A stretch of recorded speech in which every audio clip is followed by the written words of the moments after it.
Oke guys, Assalamualaikum warahmatullahi wabarakatuh. Welcome back to my channel. Apa kabar kalian semua? Bagaimana keadaan kalian hari ini?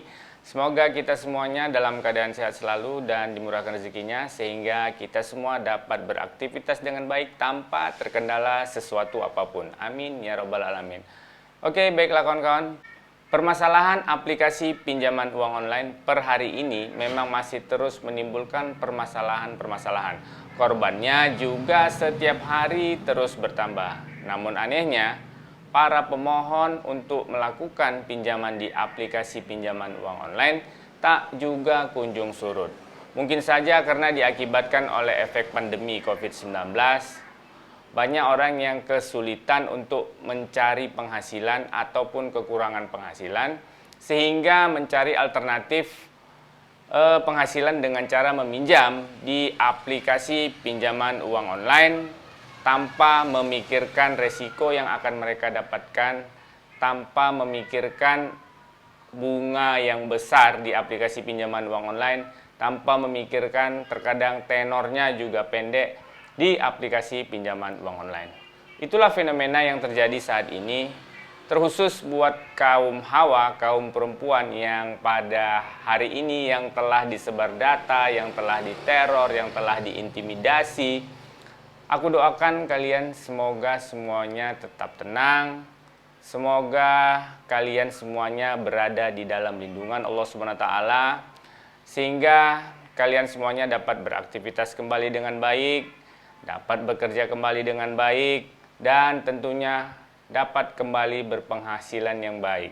Amin ya robbal alamin. Oke, baiklah kawan-kawan, pada video kali ini saya ingin menjawab sebuah pertanyaan yang sangat sering dipertanyakan oleh para debitur yang gagal bayar di aplikasi pinjaman uang online.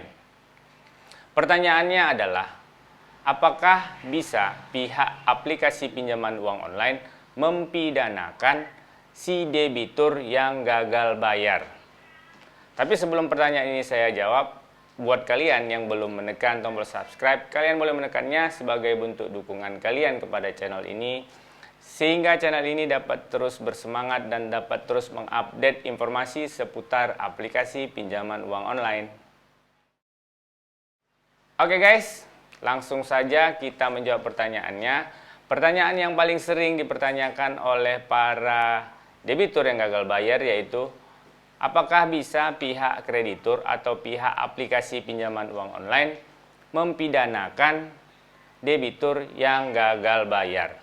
Jawabannya adalah bisa, dan sangat mungkin bisa mereka lakukan.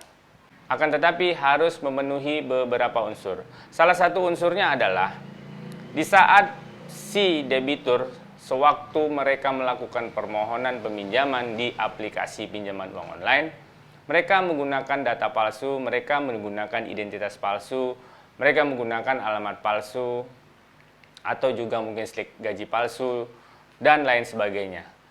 Hal tersebutlah yang membuat mereka masuk ke dalam ranah pidana.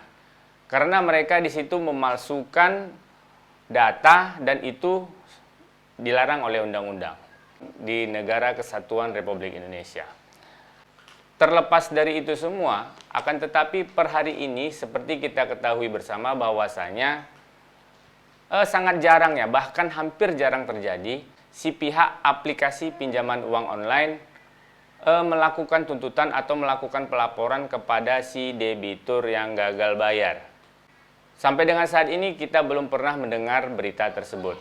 Akan tetapi malah sebaliknya, per hari ini banyak orang yang melaporkan pihak aplikasi pinjaman uang online kepada pihak yang berwajib atau pihak yang berwenang terkait metode penagihan yang mereka lakukan.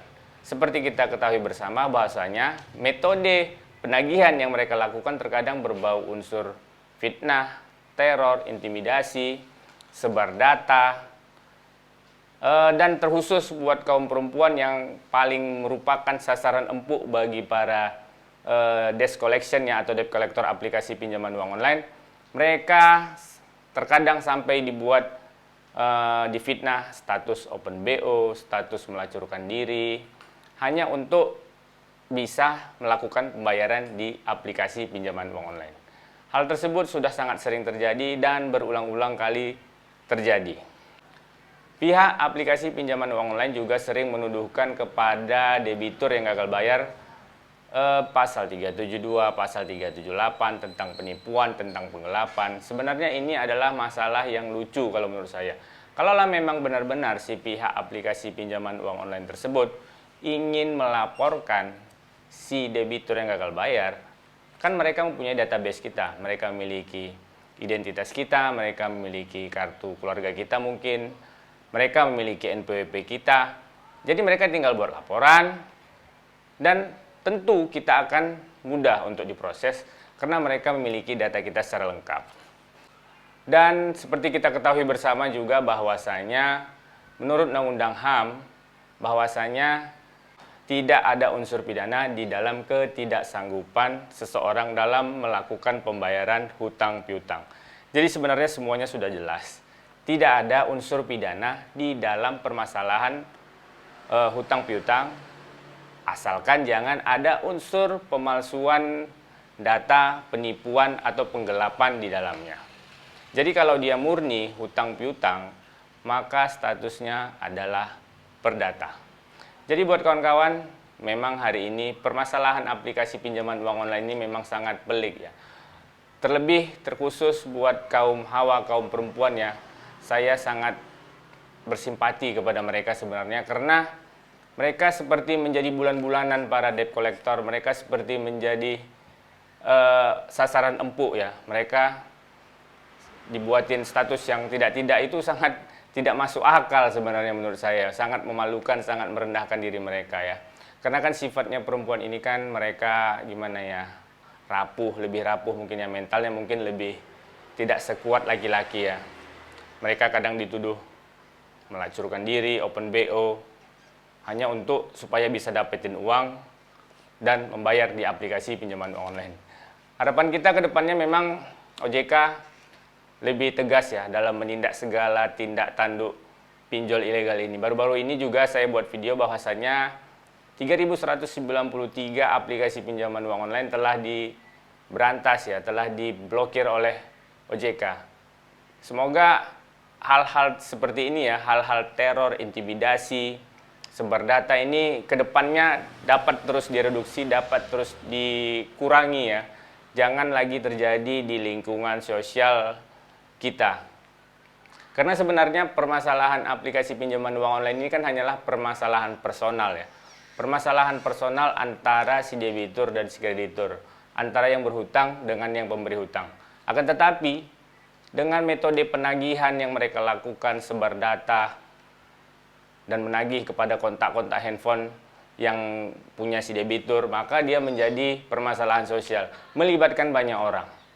Oke, baiklah kawan-kawan, saya rasa sekian video saya kali ini. Semoga apa yang saya sampaikan dapat memberikan semangat dan motivasi buat kalian, memberikan pandangan buat kalian, dan tentunya tetap fokus, tetap semangat. Saya ucapkan terima kasih. Assalamualaikum warahmatullahi wabarakatuh.